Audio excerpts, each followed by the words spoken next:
Today we are taking a deep dive into the pre-dawn hours of April 19th, 1775, when the first shots of the American Revolution were fired. Where? But on Lexington Green. What happened that morning? What was the town actually doing before the British made their appearance on Lexington Common, only to meet Captain John Parker's company of militia? If we visited Lexington Green today, would we know where to look? Join me as we really go crazy and take a deep dive into all of the hot spots of Lexington Green and talk in detail about what happened that morning.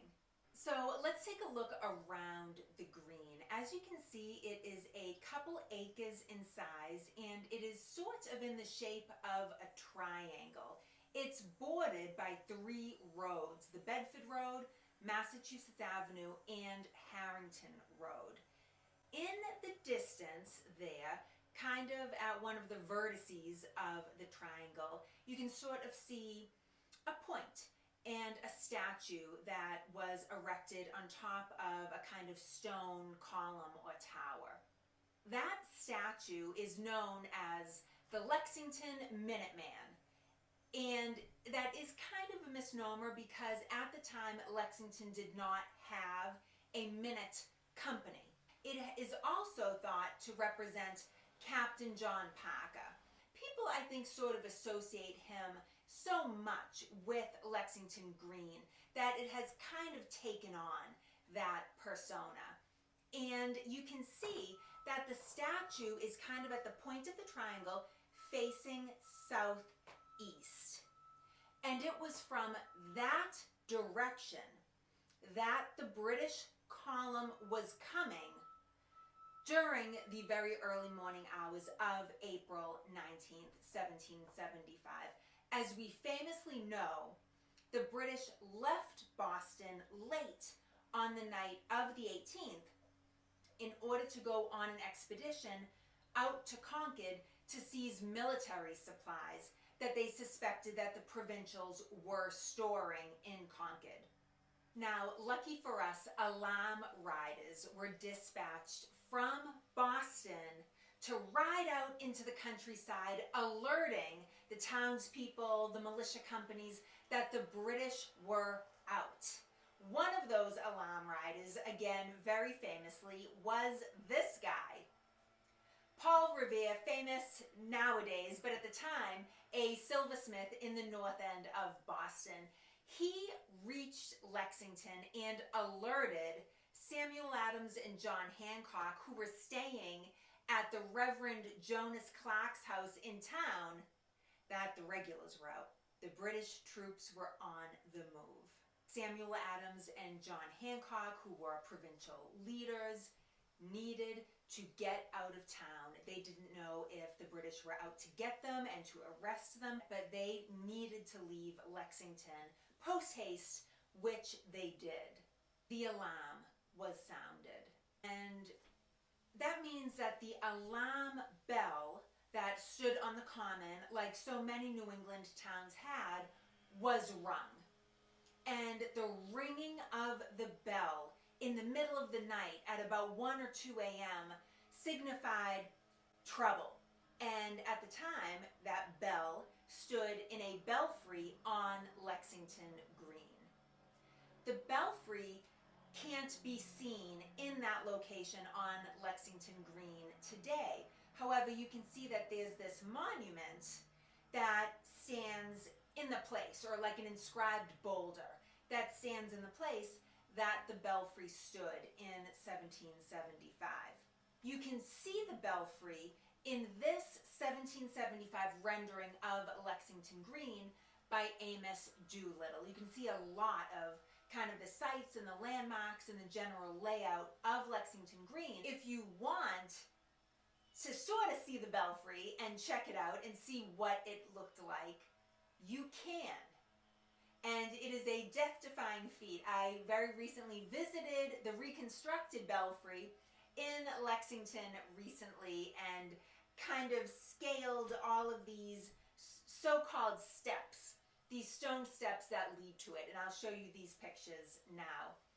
This is the reconstructed Belfry. The original, the one that stood in 1775, was destroyed by a gale, it says. Apparently a really strong storm destroyed the original Belfry in like 1909 or 1910. It was reconstructed here in this very tucked away spot, kind of an elevated climb up on these really big rocks and boulders, kind of like a rock outcropping. Interestingly, that is the original site of the Belfry when it was first built in 1761. It did stand on this very outcropping. By 1775, it had been moved to the town common where it was standing on April 19th. After that, evidently, it was moved to the Packer homestead and then back to this original spot where the reconstructed Belfry stands today. And again, you can go check it out, but it really is up a whole bunch of like these half-buried stone steps on this high stone outcropping. It was really scary, but fun.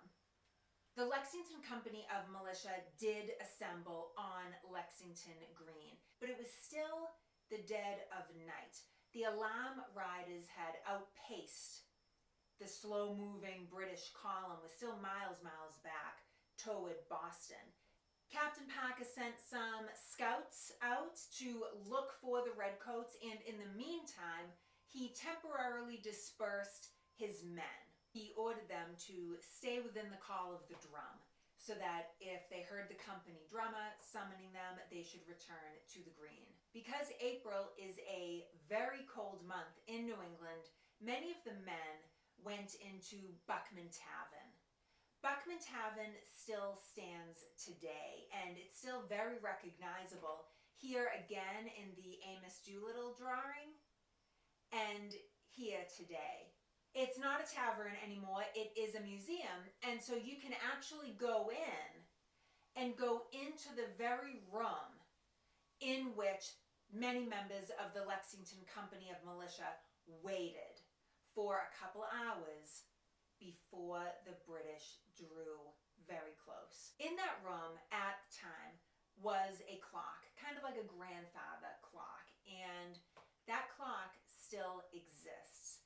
The wooden case is a very careful reproduction, but the clock face, the mechanism, the movement inside the clock, the hands, everything else is original other than the case and still exists.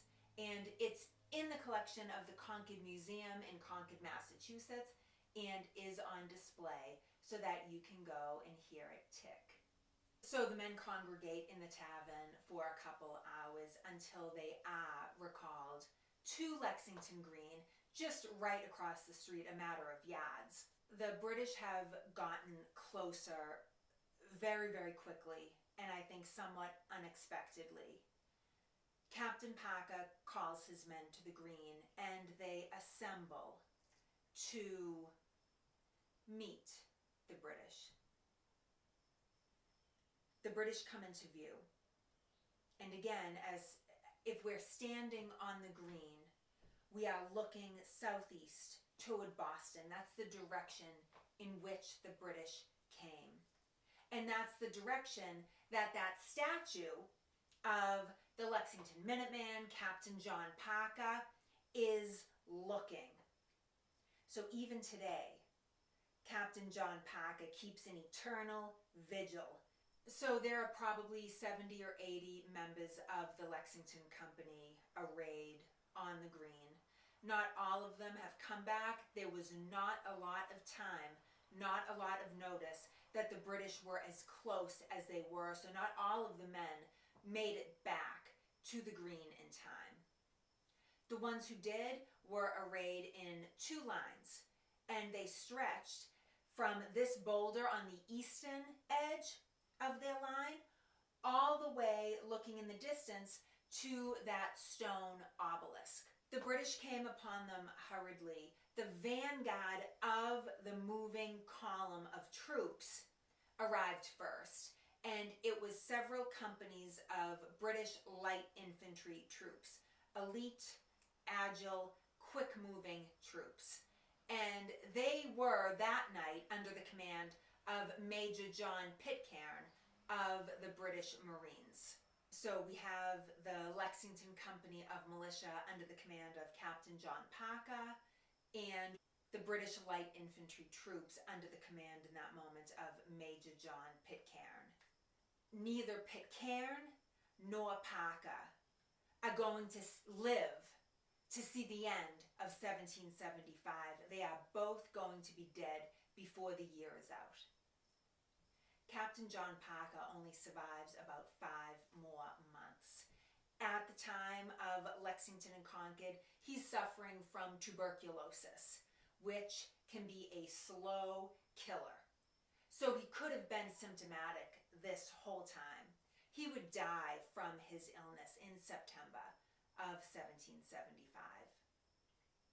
Major John Pitcairn meets his fate almost 2 months to the day after Lexington and Concord, and he gets killed at the Battle of Bunker Hill, felled by provincial musket fire as he is attempting to summit Breed's Hill and storm the American redoubt on top of the hill. But on April 19th, 1775, neither of them had met their fate quite yet. Shots are fired. 7 members of the Lexington Company fall dead on the green. 8 or 9 more are wounded. All in all, on April 19th, 1775, in those early morning hours at about 5 or 5:30 a.m., 18 people are shot. The British keep moving and they head into Concord. And as we speak, militia companies are leaving all of the surrounding area towns and are pouring into the Lexington-Concord area and will continue to do so.